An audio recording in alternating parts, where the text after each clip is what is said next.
Cuando pasaron 3 minutos de las 2 de la tarde, vamos a charlar un rato con uno de los protagonistas centrales de la política argentina y especialmente protagonista en estas últimas horas.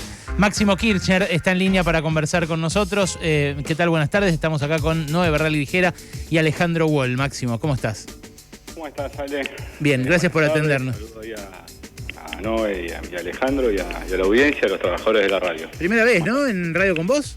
Primera vez. Bueno, Yes. Bienvenido entonces y gracias por atendernos. Ayer no quedó clara lo que pasó, me parece, para la sociedad, porque cada uno tuvo su lectura en el Congreso. No hubo quórum para tratar la ley de etiquetado frontal y otras 2 leyes que también proponían en sesión especial, pero dice la oposición, Juntos por el Cambio concretamente, que no dio quórum porque ustedes lo plantearon de prepo, plantearon una sesión especial sin tener los votos y sin querer discutir qué temas se iban a tratar. ¿Vos cómo lo ves? ¿Cómo lo lees? Realmente es una excusa, ¿no? Donde quieren transformar lo accesorio en lo principal. Lo principal era que las 4 leyes que teníamos ayer para sancionar en caso de que hubiera quórum y fueran votadas positivamente por el Pleno del Congreso, tenían que ver directamente, aparte con trabajos muy horizontales que realiza la sociedad para ganar en derechos, para cuidar la salud. Teníamos también personas en situación de calle, de viñateros, y creo que lo que sucedió fue que nos quedamos en 122 diputados, ya no a 7 de ser Venezuela, como decía la oposición durante la campaña, sino a 7 diputados de poder legislar en favor de diferentes sectores de nuestra sociedad que trabajan mucho y se involucran en la vida diaria de la gente para mejorar su calidad de vida. Realmente, aparte, nosotros teníamos 2 diputados que han renunciado, uno que es Facundo Moyano y la otra Cristina Álvarez Rodríguez, que se fue al Ministerio de Gobierno de la provincia de Buenos Aires. Por lo tanto también necesitábamos la sesión para que los 2 reemplazos pudieran asumir sus lugares. Teníamos una compañera diputada, 2 compañeras diputadas con problemas de salud, una con COVID y otra que no pudo venir, y entonces también creímos y apelamos a la buena voluntad de quienes habían manifestado constantemente a favor de estas leyes. Aparte, no es que había una ley que fuera motivo de rispidez, de desacuerdos, sino que estaban todas con despacho de comisión aparte, ¿no? No era ningún tema que se necesitaba alguna situación especial para tratarlas. Entonces, suena bastante incomprensible lo que hicieron, me parece que es un gran error que cometió ayer la oposición, pero bueno, también sus errores siempre son muy maquillados por los medios y piensan que no los cometen. Así fue su gobierno también, que pensaron que hacían todo bien, y en el 2019 sucedió lo que sucedió. Y también cierta soberbia después del triunfo en las PASO, ¿no? Que volvieron a mostrar rápidamente lo que quieren hacer y cómo se quieren manejar. Entonces me parece que igualmente, obviamente, el laburo que hagan estos colectivos en todos estos días va a llevar a que finalmente se sienten a sesionar, porque sea parte que hay algunos diputados y diputadas, por ejemplo, en etiquetado frontal dentro de su bloque, que estaban muy amargados porque no los dejaron bajar. Bueno, incluso bajaron 2, Najul y Samarvide, que son de la provincia de Mendoza, que Cobo se expresó a favor de esto, pero bueno, es un problema que no se comprende, que no se entiende. Incluso nosotros conversamos mucho con varias de las organizaciones que, por ejemplo, en etiquetado frontal trabajaron arduamente para llegar al momento de ayer, y que saben muy bien, que les fui diciendo que desde el bloque de Juntos por el Cambio se comunicaban con ellos que no metiéramos ninguna ley,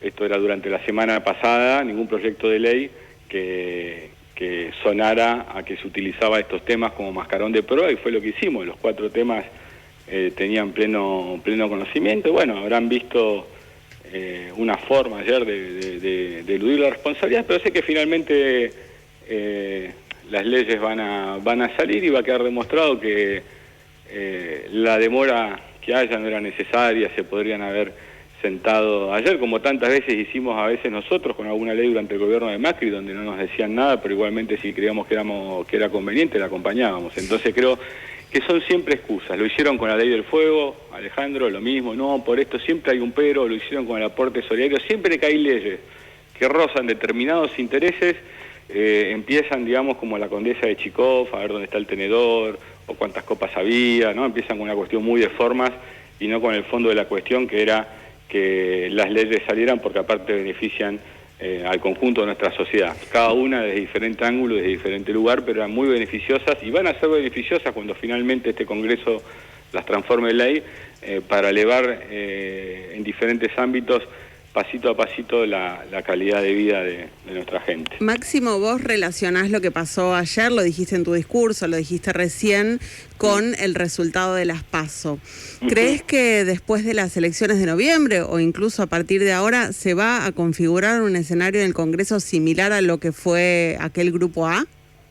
Mira, lo que uno notó incluso en la semana previa también que podía observar, fueron las declaraciones de la ex gobernadora de la provincia de Buenos Aires, que aspiraban a quedarse con la presidencia de la Cámara de Diputados y colocarse de esa manera en la línea de sucesión.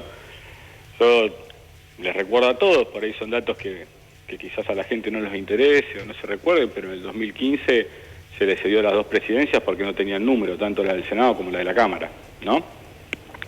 Entonces creo que sí, que tienen esas formas de actuar, ¿no? Con mucha prepotencia. Yo siempre lo ejemplifico con un ejemplo de lo que sucedió entre el 2009 y el 2011, cuando se conformó aquel Grupo A, que fue la sanción del 82% vital y móvil, que Cristina tuvo que vetar, porque obviamente entendía que el Estado no podía afrontar económicamente esa responsabilidad, pero lo peor vino cuando fueron gobierno, porque estas cuestiones de proponer cosas cuando se dio oposición y después cuando se es gobierno cambiar, y entre el 2016 y el 2019, aquellos que por solo generar daño político a la otra fuerza política, una cuestión muy infantil e inmadura para ya esta democracia que tiene unos cuantos años, principalmente para los problemas que tiene la gente, actúan de esta manera. En esos años de gobierno de Mauricio Macri nunca presentaron el mismo proyecto que habían presentado mientras gobernaba. No, muy por el contrario, claro, ajustaron las jubilaciones severamente. Fue una reforma previsional y sí, todos saben cómo terminó. Ahora, también le pasó al Frente de Todos que fue muy crítico durante los últimos 2 años del gobierno de Macri de la gestión económica comandada por Duhovne y de Sandler y después Lacunza, pero digitada desde Washington por el Fondo Monetario. Horrible. Y ahora, en el gobierno, bueno, durante este año se ejecutó un ajuste, que lo dijo Cristina, pero otros en el gobierno no lo comparten y lo discuten así muy frontalmente. Un ajuste a pedir del fondo, un ajuste como los que suele pedir el Fondo Monetario. Vos ayer dijiste, primero decime, ¿hubo un ajuste este año a pedir del fondo? Qué pícaro que sos. Mirá, lo que nosotros entendemos, y es verdad que somos muy críticos de lo que sucedió durante el gobierno de Mauricio Macri en materia económica, y no es antojadizo ni caprichismo, sino que los números son objetivos. Te podría dar unos cuantos si querés. Yo te voy a dar un ejemplo. Por ejemplo, al diciembre del 15 la deuda financiera de Argentina era de 24.000 del sector privado, ¿no? Sí. Deuda externa del sector privado, no del Estado, sino del sector privado. La financiera era de 24.000 millones de dólares y la comercial era de 41.000. A diciembre del 19, de 24.000 de financiera pasamos a 45.000 millones, 21.000 millones más, y la comercial se redujo de 41.000 a 38.000 millones. Los totales te dan que se incrementó prácticamente en 20.000 millones de dólares en 4 años de macrismo la deuda externa del sector privado. Pero, Máximo, este público al que le estás hablando vos está acostumbrado a escuchar esto todos los días. Yo lo digo todo el tiempo. O sea, ¿no? Eso primero. Entonces vos me planteás, bueno, ¿qué sucedió ahora? Primero que cuando el gobierno arrancó, tuvo muy pocos meses una situación normal, como la que gozó el macrismo durante sus 4 años. Es cierto. O sea, careció de una pandemia. Por más que se haya subjetivizado la pandemia, como hace la oposición, digamos que desaparece de su análisis económico, es extraño que un fenómeno global como la pandemia que afectó todas las economías desaparezca del análisis económico en la Argentina. Es sumamente extraño. Sí, es probable. Es muy difícil tabular en serio un debate y una discusión que le permita a la sociedad establecer, digamos, cuáles son los parámetros objetivos de la situación actual y hacia dónde requerimos ir para que más argentinos y más argentinas vean mejor. Y vos me preguntás y me decís si hubo un ajuste o no hubo un ajuste. Cuando el ministro Guzmán vino a este Congreso con el anterior presupuesto, nos explicó y nos dijo que era un presupuesto que contemplaba varias situaciones. Una de ellas era que no hubiera pandemia y que el déficit esperado para eso fuera de 4,5 puntos. Y al final hubo segunda ola y tercera ola. Y cambió, se adecuó el rol del Estado o la potencia económica del Estado para sostener la economía a esa realidad que el presupuesto no preveía, ¿o no se adecuó? Nosotros creemos, y lo hemos conversado con él, que deberíamos haber profundizado mucho más ese tipo de políticas y la inversión del Estado, ¿no? Que no es gasto, menos en una situación de pandemia, Alejandro. Es inversión, el Estado invierte en su población. Hay una manía de los economistas, que en realidad tiene que ver también para tratar de morigerar lo que están diciendo, de llamar gasto público a lo que nosotros llamamos inversión en salud, educación, o también que requiere nuestro sector privado, ¿no? Como recién veíamos los números, para financiarse. O sea, nuestro sector PYME para importar necesita también esos dólares que después se los llevan los intereses de la deuda. O sea, afecta a todos. Muchas veces pareciera que nosotros nos referimos solo a la educación, a la salud pública o a los sectores más marginados por este sistema económico, pero en realidad afecta a todos. Sí, cuando la base está mal, es muy difícil que un comerciante pueda vender más si el poder adquisitivo del salario está por debajo de algún sector, digamos, formal, está por debajo de la línea de pobreza. Obviamente esto tampoco se resuelve de un día para otro, y menos con tamaña pandemia. O sea, lo que nosotros no podemos dejar de analizar en esto es el impacto que ha tenido la pandemia. Obviamente nosotros creemos que podríamos haber utilizado mucho mejor y de manera más profunda las herramientas, y creo que fue parte de lo que la sociedad nos reclamó en estas elecciones que acaban de pasar, y que hay que interpretarlos y tampoco alocarse y salir a lo tonto, sino que tenemos que ser precisos y paulatinamente trabajar para que nuestra sociedad pueda realizarse y también para cumplir, digamos, aquello que conversamos y dialogamos con ellos en el 2019. Ahí está, ahí me doy por respondido. Vos decías, Máximo, que lo han hablado con Guzmán. ¿Qué responde Guzmán en estas conversaciones? Vamos hablando, él teniendo diferentes explicaciones, pero seguramente los puntos de acuerdo van a estar. Hoy diputadas y diputados de este Congreso, y calculo que también senadoras y senadores. Bueno, todo el mundo está trabajando sobre el presupuesto, que obviamente se manda en un inicio para poder trabajarlo y irá sufriendo modificaciones, pero no en los términos que muchas veces uno ve en los medios de comunicación, tal presión a tal o tal. Es todo mucho menos dramático y es parte de la construcción de un presupuesto que requiere la participación, porque para eso la sociedad elige representantes en diferentes ámbitos. Bueno, en el Congreso lo que hay están los representantes de las provincias, tanto en el Senado y del pueblo de la Nación en uno la de los ítems Uno de los ítems que van a tener que modificar seguramente, si buscan preservar el año que viene el poder adquisitivo de los sueldos, es el de las tarifas, porque la reducción de subsidios que fija el presupuesto marca que el aumento tarifario debería estar entre el 30 y el 40%, y en el caso de Denor y de Sur, que tuvieron solo 9 este año, como el 60%. Mira, la expliqué. Primero está la realidad, ¿no? Y después están las cuentas y cómo vamos enlazándolas. La realidad es que con un aumento menor, pero infinitamente menor de la lógica que tuvo el macrismo, que superó por largo a lo que era el rodrigazo, pero por largo. En la Argentina tenemos también hoy una cadencia inflacionaria que debemos trabajar para que baje. Entonces, imaginemos que si en vez de haber habido este aumento del 9% para Denor y de Sur, lo que es el AMBA, o lo que estableció el gobernador Kicillof para el interior de la provincia de Buenos Aires, del 7% en materia de energía eléctrica, imaginemos de haber sido del 30-40% de aumento, no solo en qué condiciones estaría, digamos, el ciudadano en su casa, ¿no?, pagando los servicios de su hogar, que ya venía aparte sobreendeudado. Hay mucha gente en Argentina que está sobreendeudada, que incluso durante el macrismo tuvo que pedir crédito para pagar las tarifas. Bueno, la gran pregunta es si el Fondo Monetario va a permitir eso, porque vos ayer decías, si el fondo viene con un plan, con un diseño económico que ya fracasó, es un problema. Espero que hayan aprendido. Yo vi los acuerdos que firmó el Fondo Monetario, los stand-by desde que empezó la pandemia, Ucrania, Egipto, Senegal, por ejemplo, y da la sensación de que el aprendizaje que vos le pedís no lo hicieron. Siguen exigiendo lo mismo y las metas son las mismas de ajuste. Mire, yo lo que creo es que si la pandemia cambió el mundo, estamos todos de acuerdo que esta pandemia cambió el mundo tal cual lo conocimos antes de que se iniciara. Sí. Bueno, el fondo queda dentro de este mundo, debería cambiar también su lógica. ¿Y si no? Y si no, va a chocar con la realidad, no con una fuerza política o con un pensamiento de un dirigente en particular. La realidad es la realidad. Bueno, Operar pero fuera de ella no es conveniente. Está bien, pero se generan hechos que para la Argentina, aparte la memoria de los argentinos respecto de estas planes enlatados, soberbias, o de que te apliquen poder, porque soy el fondo y voy a hacer lo que quiera, bueno, por hacer lo que quiere no va a obtener los resultados que espera tampoco. ¿Hay alguna posibilidad de que Argentina rompa concretamente con el fondo o rechace abiertamente sus exigencias en caso de que sean intolerables? Porque si esa posibilidad no existe, la debilidad en la negociación es irremontable un poco, ¿no?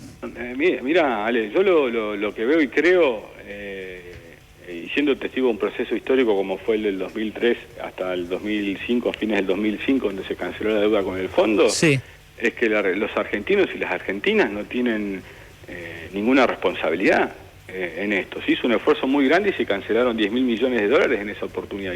Y si bien fue un presidente el que instrumentó la decisión política de cancelar la deuda con el fondo, lo único que hizo aquel presidente fue poner en valor el sacrificio, la sangre, el sudor y la lágrima de los argentinos y las argentinas, que incluso en el momento de la cancelación de la deuda con el fondo tenían números de pobreza, de indigencia y de desocupación altísimos. Pero fue también esa decisión la que nos permitió que esos números mejoraran constantemente hasta el 2015. Ahora, porque Argentina pudo darse la oportunidad de diseñar una política económica propia. O sea, nosotros no es esta cuestión que se plantea, ¿no?, de si infantilismo de pagarle, o sea, tiene que haber un criterio racional y lógico que le permita al Fondo Monetario Internacional cobrar lo que prestó de manera inexplicable aparte, porque lo que no puede explicar aún el Fondo Monetario Internacional Argentina es por qué le prestó semejante suma de dinero a Mauricio Macri, 44.000 millones de dólares, e incluso cómo firmaron, por ejemplo, que se pagara el año que viene 18.000 millones de dólares. ¿Cómo pensaron que iba a funcionar? A mí me interesaría mucho que los técnicos del Fondo Monetario Internacional y quienes firmaron por el gobierno argentino esta deuda, que me explicaran cómo pensaban abonar 18.000 millones de dólares el año que viene, que es lo que venimos reclamando, porque por ahí tenían un plan, había una idea y no la conocemos. Claro, esto es algo que a mí también me gustaría que explicaran. No te lo puedo, yo te lo explicaría de mil amores, sí. Pero el problema que hay incluso es que Claver Carone, un hombre fundamental en el préstamo, en la accesibilidad que tuvo Macri de este préstamo, sí, él lo dijo. Creo que está al frente del BID, si no me olvido. Ahora está en el BID, pero él lo dijo, era el representante del fondo y dijo, le dimos a Macri todo lo que hacía falta, apostamos a su continuidad. Para que ganara la elección. Entonces sí, le prestaron la plata para ganar la elección. Ganan las PASO y la reta, ¿a quién va a ver a Estados Unidos? A Claver Carone. Es Claver Carone. Sí, entonces yo quiero pensar que esta política que está teniendo el fondo con Argentina no tiene que ver con motivos políticos, o sea, que quiere obligar al pueblo argentino a elegir los gobernantes que ellos necesitan para aplicar sus políticas. Hay un montón de gente que me está escribiendo, algunos no te habían escuchado reír nunca probablemente, sí, me comentan mucho la similitud del tono con el de Néstor, con el de tu padre. Bueno, claro, es inevitable. Está Alejandro Wall también para preguntar. Adelante, Wally. Máximo, ¿cómo estás? Alejandro, bueno, es un poco en esta línea, ¿no? Porque Juntos por el Cambio metió en la cancha de las PASO, previo a las PASO, la reforma laboral y la discusión sobre una eventual reforma laboral. Ahora, también esa puede ser una condición de un acuerdo con el Fondo Monetario Internacional. Y por otro lado, ¿no crees que hay ya algunas formas de reformas de hecho en algunas empresas? Mirá, lo que uno ve, yo hasta ahora no tengo conocimiento de qué es lo que pretende el fondo, aunque como bien decía Ale, hay ejemplos sobrados a lo largo del resto del mundo y de su historia, ¿no? Pero bueno, uno aspira a que una situación como la pandemia, que cambió el mundo, también los cambia a ellos, si no es como que tienen coronita, tienen un privilegio, cambia todo menos ellos en su forma de entender la economía. Y lo que sucede, y después con el tema cuestión laboral o cuando escuchamos hablar, por ejemplo, en estos últimos días, del tema de las indemnizaciones y cómo esto a veces afecta a las pymes. Bueno, habría que ver, por ejemplo, entre el 2016 y el 2019, por qué cerraron más de 100.000 pymes en Argentina. Si fue por las indemnizaciones o por las políticas económicas que aplicó el gobierno. Si es por las indemnizaciones, lo estudiamos. Pero también ellos tienen que entender que si fue por las políticas económicas que aplicaron y siguen proponiendo, no las podemos volver a hacer, porque más allá de lo que se haga con las indemnizaciones, las pymes van a seguir cerrando. Si no hay un continente económico donde puedan funcionar. ¿Y qué quiere decir que haya un continente económico donde poder funcionar? que el pueblo argentino, que los ciudadanos y las ciudadanas argentinas tengan un poder adquisitivo suficiente para poder consumir y de esa manera crear un círculo virtuoso en nuestra economía. Esto de crear un capitalismo sin consumo es muy complejo de implementar, diría imposible. Máximo. Vos el año pasado fuiste crítico con Claudio Moroni, específicamente con lo que sucedía con Mondelez, en donde él avaló una serie de suspensiones. ¿Crees que la línea del Ministerio de Trabajo modificó? ¿Ves que hay un trabajo que está bien hecho? ¿Cuál es tu lectura? Yo creo que siempre todos podemos mejorar, que todas podemos mejorar y que nadie puede, ni yo puedo sentirme ofendido cuando un compañero o una compañera me marca un error, ni un ministro y una ministra pueden sentirse ofendidos. Por demás, tenemos que tener la capacidad suficiente para saber amortizar las críticas y también poder estudiar dónde y cómo se produce el error. ¿Hacen falta más cambios en el gabinete después de los que hubo ya la semana siguiente a las PASO? Eso lo decide, lo decide Alberto. Yo creo que hay que trabajar todos los días. Es muy lógico que después de un resultado electoral en parte como el que se dio, y tras una pandemia de las características que se dio, que personas que tuvieron roles fundamentales a veces tengan que dar un paso al costado para descomprimir ciertas situaciones. Eso pasa habitualmente, por ejemplo, cuando se creó la figura en la constituyente del 94 de la jefatura de gabinete. No solo es una situación administrativa, sino política su creación. Y más allá de que los cambios... Después de la 125 se fue Alberto y hoy es presidente. Después de la derrota con de Narváez se fue Massa y hoy es presidente de la Cámara de Diputados. O sea, creo que hay que desdramatizar un poco algunas cosas que tienen más que ver con el desarrollo institucional y diario de la actividad. Y con una mano en el corazón, ¿crees que se puede dar vuelta? Más allá de que sean los cambios correctos, de que funcionen las medidas, de que hayan llegado las medidas en la cantidad que se esperaban para atender esas demandas insatisfechas, ¿te parece que se puede dar vuelta a un resultado así? Mira, creo que por lo que yo pude conversar con diferentes personas que integran nuestro gobierno, nadie está pensando que a partir de estas medidas estemos pensando en un resultado electoral, que tienen que ver también con que más allá del 14 de noviembre, las diferentes medidas de corte económico que se tomen ahora, por ejemplo, tienen que ver con la paulatina recuperación del poder adquisitivo del salario de la gente. Si después, el 14 de noviembre, hay una victoria electoral o en alguna provincia se logra dar vuelta a un resultado, bueno, bienvenido sea, no te lo voy a negar como integrante de una de las fuerzas políticas que compite allí, pero el interés supremo nuestro siempre es elevar la cantidad de la calidad de vida de nuestra gente y que eso repercuta en que todos los argentinos y argentinas podamos vivir mejor después de un episodio tan profundo y grave que nos ha afectado a todos y todas de diferente manera, como lo fue la pandemia. Cuando uno miraba, por ejemplo, este fin de semana algunas imágenes de cómo la gente iba a la cancha o diferentes situaciones, verlos con esa sonrisa, o ver a los pibes que por ahí pueden volver a salir a bailar o volver al club, ver esas sonrisas, el reencuentro, para mí es fundamental. Creo que los problemas se llevan de otra manera también cuando te puedes ver. Los argentinos y las argentinas atravesamos diferentes momentos críticos o situaciones críticas en lo económico, pero siempre teníamos la oportunidad de encontrarnos para protestar, para compartir penurias, pero podíamos vernos y compartir los lugares físicos y charlar sobre lo que nos pasaba. ¿Eso te parece que influyó en la derrota? ¿La falta de calle? Sí, fuimos rehenes durante un año y medio de las pantallas, lo que llamo a veces, como dice una canción, el invierno de las pantallas, y eso a una fuerza política territorial como la nuestra la afectó. ¿Te arrepentís de no haber convocado un poco más? Por ejemplo, en esto del Fondo Monetario, ya sé que hubo pandemia, obvio, pero hubo momentos donde un poquito de movilización podría haber habido y quizás desde el poder no se fomentó eso, no se convocó. ¿Te arrepentís de eso? No, para nada, sí, porque eso hubiera colaborado con elevar la cantidad de contagios. Y si los números ahora uno ve la cantidad de fallecimientos que tenemos y todo, seguramente de haber tomado esa decisión hubiera habido más todavía. Entonces creo que es cierto que afectó, incluso yo creo que cuando se presentó el tema del aporte solidario lo tratamos, hubo una movilización, pero era todo muy tenue por una situación también que nos excedía. Digamos, uno le encanta la movilización, me gusta que la gente pueda expresarse, tanto a favor como en contra, soy muy respetuoso de las manifestaciones populares y ciudadanas, pero había que tener, por más que nos saliéramos de la vaina por hacerlo, la responsabilidad de tratar de no elevar la cantidad de contagios, de no saturar el sistema sanitario, porque aparte, por ahí, hace un año atrás, mucha gente aplaudía a médicos, médicas, enfermeros y enfermeras, y han estado en cada lugar, en cada hospital, dando una batalla inmensa para salvar. ¿Quién debería reemplazar a Elena Hayton de Nolasco en la Corte Suprema, Máximo?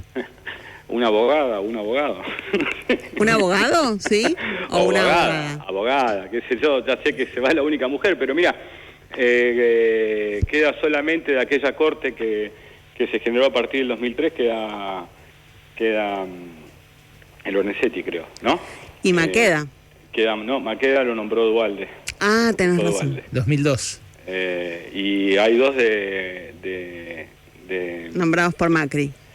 Sí, por Macri y por una persona que no está en el país en este momento. Sí. Y bueno, los dos no Pepín están. Rodríguez Simón. Ni Macri ni Pepín están en el país, efectivamente. Exactamente, así que hoy el 50% de la Corte Suprema fue nombrada por Mauricio Macri, que solamente estuvo 4 años en el gobierno. ¿Y quién podría ser una figura de consenso en ese contexto? No, yo no me animaría a decir un nombre. Creo que es un proceso que habrá que debatir y discutir en otros ámbitos. Ojalá sean personas que tengan que ver con defender el interés de una sociedad y no de las corporaciones. Ahora, si no se pueden poner de acuerdo en un quórum para una ley en la que encima ya están de acuerdo, como la de etiquetado frontal, ¿cómo va a haber una jueza electa por 2/3 de ambas cámaras? Es medio imposible imaginar, ¿no? Y a un momento, mira, primará la racionalidad. Igual, viste que hay gente que a veces tienen posturas como la del 2015, que decían que un gobierno en su último año no podía proponer un juez de la Corte. ¿Ustedes se acuerdan de eso, no? Sí, claro. Una máxima que apareció de repente, que todos desconocíamos y que... Como la máxima de no discutir leyes que tengan que ver con el sistema electoral en un año electoral. Y claro, que era lo que querían hacer ayer, ¿no? Claro. Que nos querían emplazar a que se empezara a discutir el tema de la boleta única. Es muy difícil, no han valorado nada. Yo charlé mucho con ellos, con los referentes de la oposición o de los diferentes bloques, porque aparte es muy complejo el entramado interno de ellos. Entonces, cuando estaba esta cuestión de suspender las PASO, yo siempre le garanticé que no le íbamos a suspender, que sí necesitábamos quizás posponerla, y fue un éxito posponerla, pero no un éxito electoral de unos u otros, sino un éxito para la gente porque pudo concurrir a votar con una tasa de contagio mucho más baja de la que hubiera sido cuando teníamos que votar según marca la ley, ¿no? Y algo que ellos sí dijeron que estarían dispuestos a votar es el pliego de Daniel Rafecas como procurador. ¿Eso sí puede avanzar? Y manda mensajes, ¿no? Como dice la canción, y después no pasa nada. Nati Peluso, sí, Nati Peluso. Bueno, pero por ahora digamos que el Frente de Todos tiene dominio en el Senado, medio que depende también del Frente de Todos si lo mueve o no. ¿Qué querés que te diga yo? Yo tengo toda la paciencia del mundo. Estamos viendo cómo se desempeña y hay muchas contradicciones internas de ellos. O sea, un día pueden decir una cosa, otro día dicen otra. Es complejo. Pero bueno, también creo que son parte de los problemas que tienen todas las fuerzas políticas. No me corresponde a mí de definir cómo deben plantearse ellos. Bueno, hablando de problemas dentro de las fuerzas políticas, Fernanda Vallejos, se ventilaron audios muy, pero hiper mega críticos de ella sobre el presidente, sobre el ministro de Economía. ¿Crees que debería seguir siendo diputada? Mira, yo te voy a decir una cosa. Yo nunca opiné sobre las conversaciones de Cristina y Oscar Parrilli, por ejemplo. Si las declaraciones no son hechas en público y con ganas de hacer, no voy a opinar sobre eso. No tiene sentido hacerlo. Bueno, pero una de las cosas que dice ella, y que me parece sí podemos discutir, es que no se está combatiendo la inflación como corresponde. Vos decías que hace falta bajarla. Ya las primeras estimaciones dicen que el mes de septiembre dio de vuelta arriba de 3%, o sea que quebró la tendencia a la baja. Y la gente lo siente. Fue uno de los grandes reclamos que se virtieron en las urnas. ¿Qué podría hacer el gobierno para combatir mejor la inflación para vos? Creo que tenemos que trabajar más fuertemente. Nosotros tuvimos una experiencia hasta el 2015 que fue una combinación de factores, ¿no? Una combinación de un trabajo desde el sector, digamos, de lo que podemos llamar más burocrático en lo económico hasta en lo territorial, tratando de que Precios Cuidados funcionara de manera correcta y estuviera con la cantidad de productos que debían para la gente. Creo que la sociedad también debe participar de esto. Hay precios muy disímiles, uno que anda por todos lados y recorre puede encontrar el kilo de asado en un barrio de Matanza a un precio y después irse hasta Morón y que esté un 30 o 40% encima en una carnicería de barrio, estamos hablando, ¿no? Sí. Entonces creo que hay un desorden donde obviamente el Estado debe intervenir de manera más eficiente y todos debemos colaborar para hacerlo, obviamente, que hay que estar más encima, que debemos estar, porque si no, cuando uno dice esto parece que se quedará fuera de las responsabilidades. No eludo las responsabilidades como parte del gobierno, que tenemos que ser mejores. Es el desafío que tenemos y también necesitamos de la colaboración de los ciudadanos y ciudadanas, ¿no? Una de las medidas que el año pasado le dio algo de justicia distributiva a algo que fue muy regresivo, como la pandemia en todo el mundo, fue el aporte extraordinario de las grandes fortunas.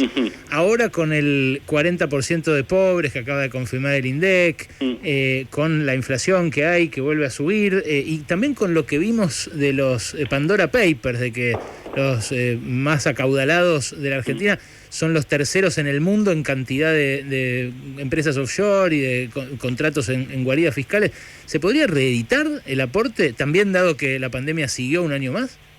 No. Tal cual te lo conversamos alguna vez y lo hemos también dicho a la sociedad, era por única vez y por motivos de la pandemia, Ale. Sí creo que habrá que conversar con los diferentes sectores para tener un sistema impositivo más progresivo, más justo, y que permita, como lo hizo el aporte en el caso de la pandemia, que quienes más tenemos lleváramos adelante un aporte mucho más alto que el resto de la sociedad. Y creo que es lo correcto y que es el camino y que hay que hacerlo, obviamente no ni a los empujones ni con una idea revelada, sino cada uno con su verdad relativa y en búsqueda de una síntesis superadora que nos permita a todos salir adelante, porque la idea que tenemos nosotros es la de un país mejor, incluso de aquel que le dejamos a Macri en el 2015, ¿no? En Chile el Congreso va a investigar a quienes aparecen en los Pandora Papers habiendo, evadido, fugado. En Argentina lo único que sabemos hasta ahora es que la AFIP va a revisar esas cuentas. ¿Hay alguna intención de que el Congreso también...? Hasta acá nadie ha presentado nada en ese sentido. Si lo va a hacer la AFIP me parece que es el órgano un órgano de aplicación que tiene que ver bastante con el tema. Pero más allá de todas estas situaciones que uno va viendo, que se van generando, tenemos que hacer un esfuerzo muy grande entre todas y todos para poder salir adelante. La Argentina necesita de un grado de madurez superior al que pudimos ver ayer, ¿no? Que por alguna cuestión menor no se sentaron a sesionar, más teniendo integrantes del bloque que querían hacerlo. Entonces, creo que el desafío que tenemos por delante como país, y lo hablábamos recién cuando hablábamos de este tema, ¿qué es un problema para el sector pyme, industrial, comercial nuestro en la Argentina? ¿Las indemnizaciones o las políticas económicas donde se desarrolla la vida diaria de la fuerza del trabajo y del capital? Entonces me parece a mí que siempre lo esencial es que haya un continente económico que permita el desarrollo de todo aquello positivo que tiene nuestro país, y que de hecho lo tiene. O sea, nosotros no es que estamos hablando sobre un terreno de hipótesis, de tomar decisiones en un sentido y que esto quizás pasaría, sino que entre el 2003 y el 2015 muchas cosas salieron bien, otras tantas no también. Pero quiero decir que nuestro país tiene la experiencia de que una lógica económica diferente a la que implementó el macrismo ha tenido éxito. De hecho, el macrismo, si caracterizó algo en boca de Duhovne, fue que una de las mejores cosas que tenía cuando recibieron el país era el nivel de desendeudamiento que tenía. Bueno, sí, dijo que había nivel de desendeudamiento fue utilizado, digamos, no para capitalizar a la Argentina, no para capitalizar a sus industriales, a su industria y a su gente. Más bien fue todo fugado y timbiado, y hoy las consecuencias están. Porque si vos me decís que el préstamo del fondo o los fondos que venían, digamos, a especular a Argentina, hubieran estado puestos hoy en tener aviones de carga para la empresa, para aerolíneas argentinas, para mejorar los puertos, las rutas, bueno, está bien, tomaste un crédito, pero te capitalizaste para generar la riqueza suficiente para devolver ese préstamo también. Pero no pasó nada de eso, es Nada, clarísimo. Estamos hablando con Máximo Kirchner, nos estamos excediendo un poco de lo que habitualmente duran nuestras entrevistas, pero te robo 5 minutos más nada más, Dale. Máximo. ¿Cuánto daño le hizo, volviendo a las elecciones y a las PASO, la foto del cumpleaños de Fabiola en Olivos al oficialismo? No lo he medido ni es muy difícil saber, obviamente que tienen sus impactos y aparte fue llevado a un límite por los medios de comunicación muy diferente, por ejemplo, a cuando la Reta decide irse. Está bien, pero sacando eso, a vos, por ejemplo, ¿qué te generó? Uno no lo puede sacar, Alejandro. Los errores, digamos, que se puedan cometer existen y creo que el presidente dio cuenta de ello y para mí es un tema superado. El problema es la utilización que ha hecho, digamos, exacerbadamente esa inteligencia común, tácita o no, que existe entre la oposición y los grandes medios de comunicación en la Argentina. Y eso está ahí. También en estos días... Es latente. Sí, y uno lo nota todos los días y minutos y horas de cada día. Pero vos ese día cuando salió, ¿qué sentiste? ¿Sentiste que iba a haber un daño? ¿Puteaste al aire? ¿Mandaste un mensajito puteando? ¿Qué fue? No. Fue un error y pensé solamente en cómo lo podía tomar. Yo no me gusta ponerme en fiscal de nadie. Yo creo que las argentinas y los argentinos hicieron la cuarentena lo mejor que pudieron. Incluso el presidente. Yo creo que todos hicieron lo mejor que pudieron. Y fue muy difícil. Otra cosa que se está diciendo... Y fue muy difícil. Yo te lo digo hasta de lo personal, a mí las sobreactuaciones, las indignaciones, generalmente mientras más se indignan y más sobreactúan, menos les creo. Qué sé yo, en mi caso estuve mucho tiempo lejos de mi hija, de mi hijo. Sí, fueron desgracias por todo. Y no por eso no voté al frente de todos, digamos, por un error que puede haber cometido el presidente y porque pidió disculpas, digamos. O sea, no, mi voto no se decide por eso. ¿Vos y Cristina le intervinieron el gobierno a Axel Kicillof después de las PASO? Bueno, eso leo en... Es muy buena, esa es buena. Claro. Es que así lo dijeron muchos analistas políticos después de que, se dio el viaje de Axel al Calafate, esos cambios en el gabinete que él había antes resistido, y la entrada de intendentes que hasta ahora, no formaban parte de su gabinete. Yo creo que se inició otra etapa y no es intervención, Axel es muy capaz, creo que no voy a errar en lo que voy a decir. Creo que es el primer economista o ex ministro de Economía de la Argentina del 10 de diciembre de 1983 a la fecha, que es elegido para un cargo ejecutivo y nada más y nada menos que la provincia de Buenos Aires, ¿o no? Sí. Y creo que eso habla a las claras de sus calidades como ministro, obviamente dentro de un dispositivo político que conducía a Cristina como presidenta, como también, digamos, su capacidad de trabajo y lo que ha hecho es una lectura de un momento que obviamente uno sabe cómo se elaboró en el gobierno de la provincia de Buenos Aires, en una situación que se había recibido de María Eugenia Vidal desastrosa. Porque la particularidad que tenía Vidal, uno puede decir, mirá, yo no puedo abrir este hospital porque no tengo los fondos suficientes, no, por un montón de motivos. Pero no sacar chapa de Taura o de Maleva diciendo no voy a abrir hospitales porque no quiero, no voy a abrir universidades porque no. Son diferentes como uno se expresa también y cómo lo entiende, ¿no? Sí. Con quién eleva el tono de voz y con quién no lo eleva. Miremos si hubiera tenido esa decisión para ir a decirle a Macri lo que le estaba pasando a los habitantes de la provincia de Buenos Aires, que no podían pagar las tarifas o que no llegaban a fin de mes. Entonces creo que el laburo que se hizo en la provincia de Buenos Aires, donde todo avisoraban aparte que explotara por los aires, fue muy bueno, no solo aparte del gobierno de la provincia de Buenos Aires, sino que el gobierno de la Nación colaboró muchísimo para que eso no sucediera. Hablas de Vidal, has tenido conversaciones con ella, contadas incluso por ella. ¿Te la imaginás votando para quitarle a Sergio Massa la presidencia de la Cámara? Sí, porque lo ha dicho. O sea, no es una cuestión de mi imaginación, ¿no? ¿No crees que es simplemente campaña? ¿Crees que efectivamente lo van a hacer? Bueno, si es simplemente campaña es 2 veces peor. Se tiene que terminar esa cosa que decimos cosa en campaña para ver si sacamos un voto más o un voto menos. Es una irresponsabilidad manifiesta. O sea, no puedo, aparte siendo gente que realmente reclama seriedad, ser tan poco seria de querer juntar algún voto más diciendo que se va a quedar con la presidencia de la Cámara, que fue el principal problema. Yo pensé de última que que la primera propuesta de ella iba a ser como pagarle al Fondo Monetario Internacional, no que ir a quedarse con la presidencia de la Cámara. Pero bueno, yo creo que también los mostró tal cual son. Rápidamente mostraron otra vez ¿para qué solicitan el voto de la gente? Que no es para mejorar su calidad de vida, sino para hacerse de, por ejemplo, la presidencia de la Cámara.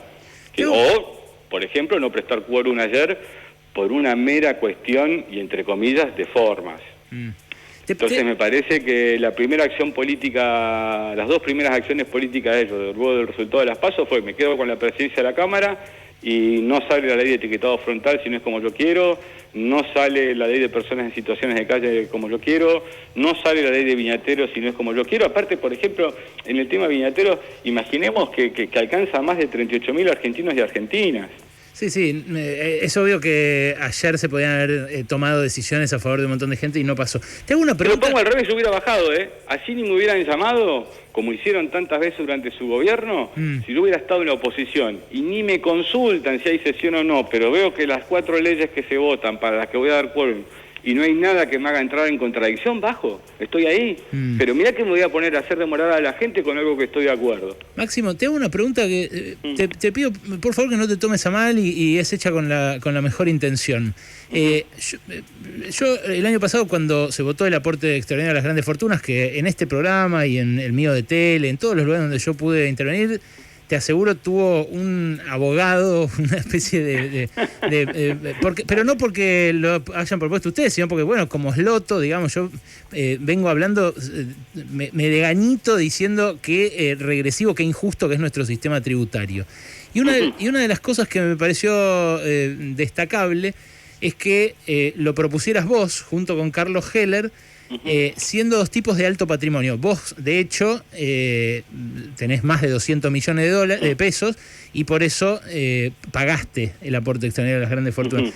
Ahora, yo vivo en mi casa, tengo bueno, con mi mujer compartimos la casa, tengo además mi departamento de soltero, que no lo vendí, y a veces, y tengo un auto, bueno, ese es mi patrimonio, y está bien, soy un laburante, obvio, ¿no? heredé, pero a veces me incomoda saber que tengo otro departamento, que lo alquilo, se lo alquilo a un amigo de mi hijo.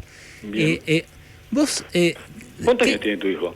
A un amigo de mi hermano, perdón. No, mi hijo, mis hijos son chiquitos, no. A un amigo de mi hermano que independizó temprano. Estudió con él, sí, claro, no, todavía no se me escapa, de la casa tiene 6. Pero vos, ¿qué necesidad tenés de tener tantas propiedades? ¿O cómo vivís? ¿Cómo atravesas esa situación? No entiendo bien la pregunta, pero sí te puedo explicar que en realidad es todo a través de lo que fue la muerte de mi viejo el 27 de octubre de 2010 y de lo de la sucesión anticipada de Cristina, es eso. Porque uno ve la declaración jurada, viste que hay mucho... La tenía, pero para que te quede claro, al 10 de diciembre de 1987, antes de ser intendente, tendría, qué sé yo, y si no me acuerdo muy bien, ¿no? Pero 19 o 20 propiedades en alquiler. O sea, 10 de diciembre de 1987, antes de ser intendente, ¿Y vos mantenés esas propiedades porque es el negocio familiar, digamos? Porque... Sí, hoy está todo embargado, inhibido, igualmente, ¿no? Esa es la situación. Eso no sabía. No sé cómo estar ahora, sí.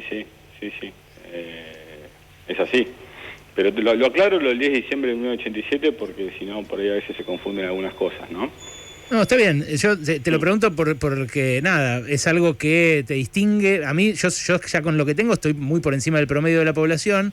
Y obvio que lo importante de lo que hacen ustedes es cómo gobiernan o para quién gobiernan, pero tu condición de tipo tan acaudalado, nada, bueno, a alguno obviamente le puede hacer ruido y quiero saber cómo lo vivís vos.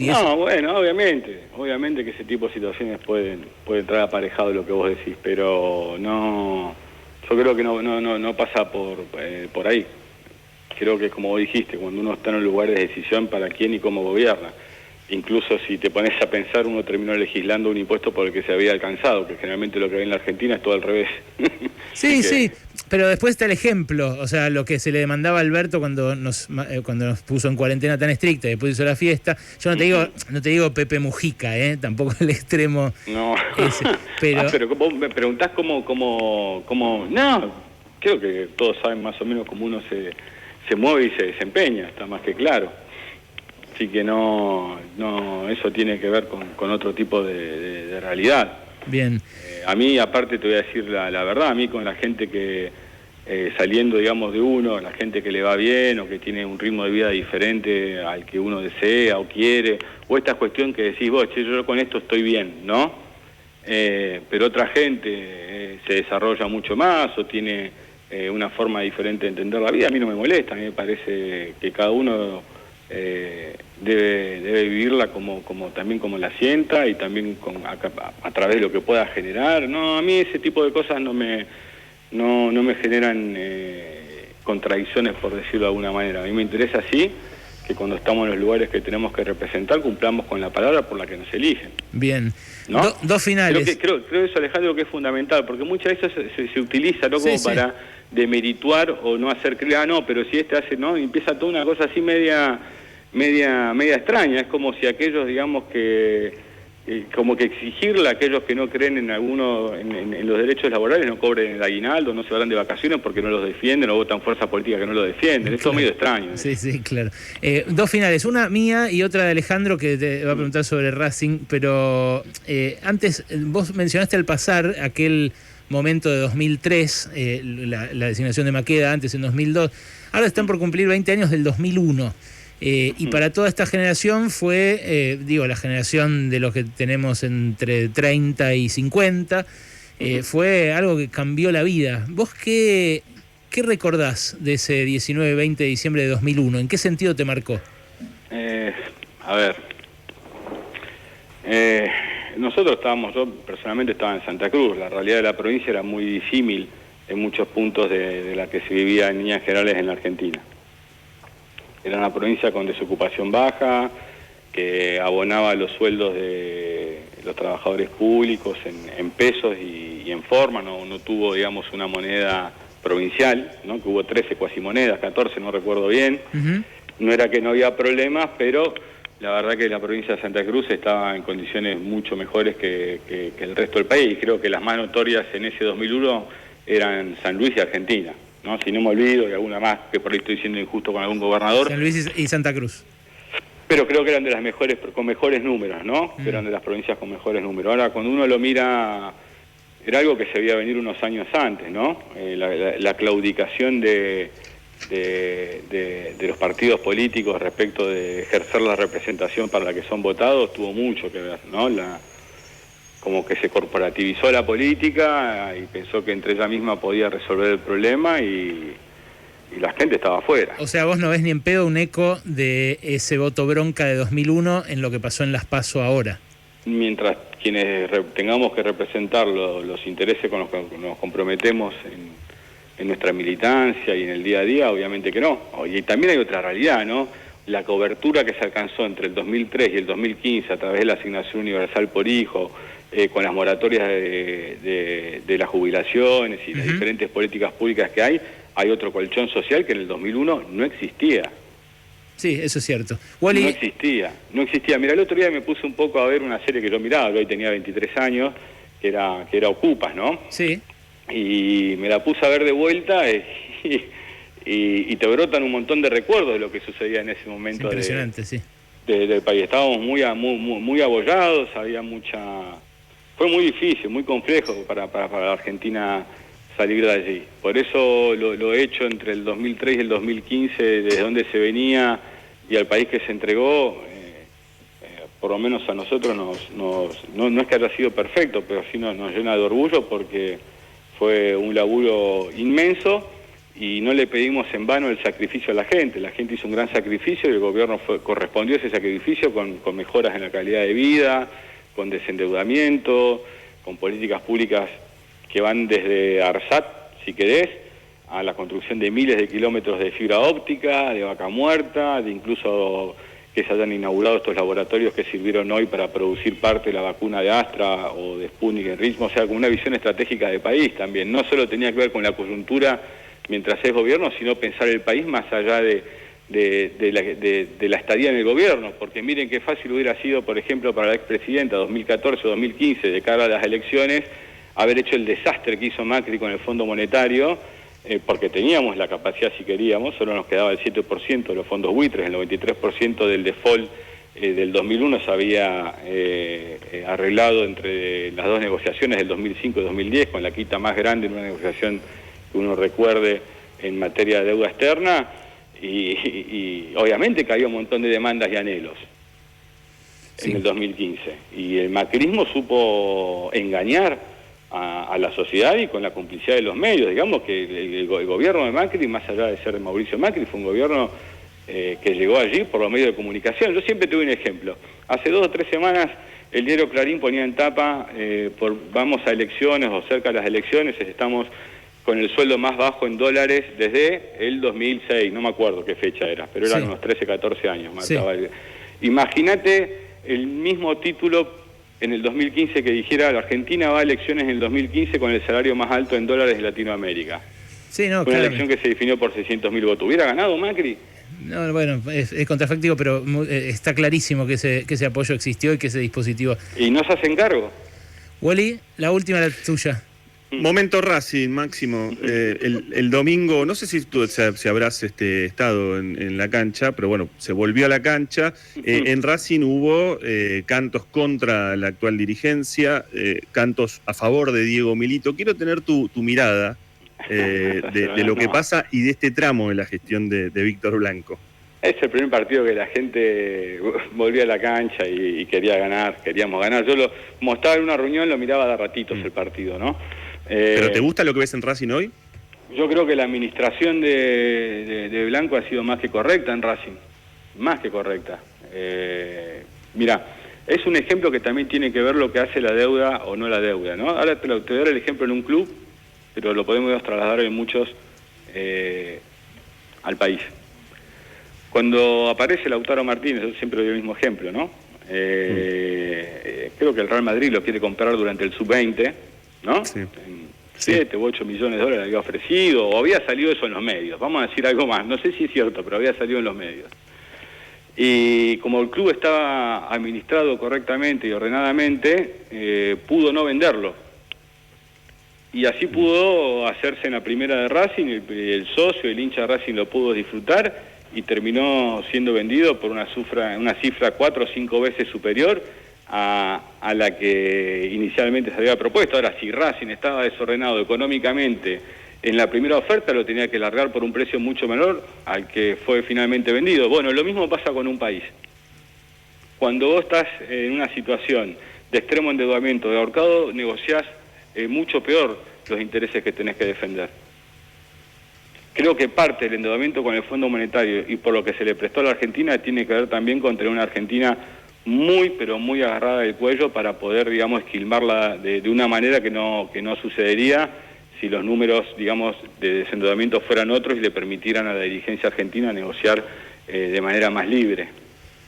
Y creo que lo que hizo el presidente en Racing, un ejemplo chiquito, el de Víctor Blanco, fue ordenar el club y ponerlo en valor. Bueno, hay una... Pero no creció en infraestructura. ¿Te preguntaron algo sobre un predio en Ezeiza? ¿Hablaste algo sobre la posibilidad? No, eso creo que que viene de la época creo de unos años atrás. Creo que el estadio, mira, yo hace un montón que no voy a la cancha, pero yo sé que el club está muy bien económicamente, sí. Y de donde venía Racing, sinceramente. Basta de rosquear Racing porque parecen Bonelli y Néstor en 2003 parecen, rosqueando en la casa. Yo leí un gran libro de Alejandro que se llama Ahora que somos felices, si no me equivoco. Sí. Ya sé que lo andas recomendando por ahí. En el 60% del libro me siento representado por muchas de las historias que cuenta, incluso de esa cuestión que teníamos hasta cuando cantamos en la cancha, ¿no? De que nunca iba a andar nada bien, pero siempre íbamos a estar, ¿no? Y ahora ha mejorado, el club ha mejorado, que debe tener cosas por delante seguro. Mire, si el club hubiera estado bien y ya no hubiera nada para hacer, Víctor Blanco no hubiera ido de vuelta como candidato, así que él entiende que hay muchas cosas para hacer y por eso se presentó como candidato. Y bueno, y están las demandas de la gente, pero creo que tiene más que ver justo con una etapa de algunos resultados negativos que cualquier club la tiene, que con una mirada integral de lo que es la administración de Racing en estos últimos años. Máximo, me quedaron un par más para el futuro y sobre lo estructural, pero espero que se repita en algún momento breve. Ya hace como una hora que estamos hablando, así que ya... Hizo largo. Sí, te agradezco mucho el rato. Muchas gracias a ustedes y gracias por la oportunidad de poder expresarme. Por favor. Les agradezco. Hasta luego. Máximo Kirchner, presidente del bloque de diputados del Frente de Todos, referente del oficialismo, por primera vez acá en Radio con Vos, en Pasaron Cosas. Pasaron cosas.